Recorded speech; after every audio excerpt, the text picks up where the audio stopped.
आपको पता है कल भी हमने बात उठाई थी, कल एक तुगलकी फरमान बाई SR परमार यूनिवर्सिटी जो कि फॉरेस्ट्री और एग्रीकल्चर यूनिवर्सिटी है, उसमें जो है वो एकाएक फीस बढ़ोतरी का तुगलकी फरमान जो था वो BC द्वारा जारी किया गया था।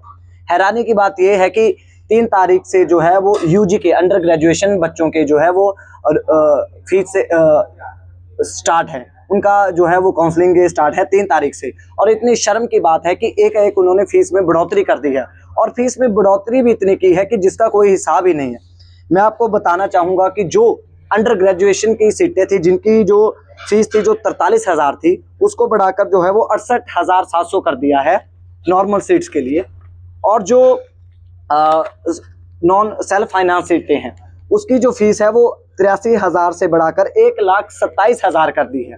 और रही बात PG की, तो उसकी फीस से जो है वो नॉर्मल सीट के लिए 47,000 से 87,000, और जो सेल्फ फाइनेंस सीट्स हैं उनकी 87,000 से 1,42,000।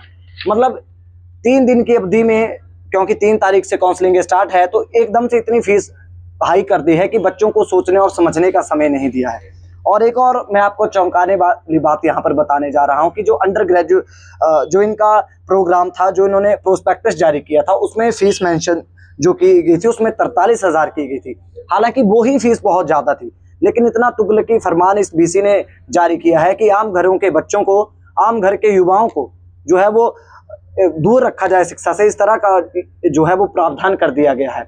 एक तरफ हम बात करते हैं जेन ज़ी पूरे देश में आंदोलित है शिक्षा के लिए, लेकिन इस तरह का अगर उनके साथ धोखा किया जाएगा तो वो कहाँ तक जाया जाए। देखिए, मैं आप लोगों के माध्यम से BC साहब को चेतावनी देना चाहता हूँ कि इस तुगलकी फरमान को वापस ले, अन्यथा परिणाम भुगतने को तैयार रहें।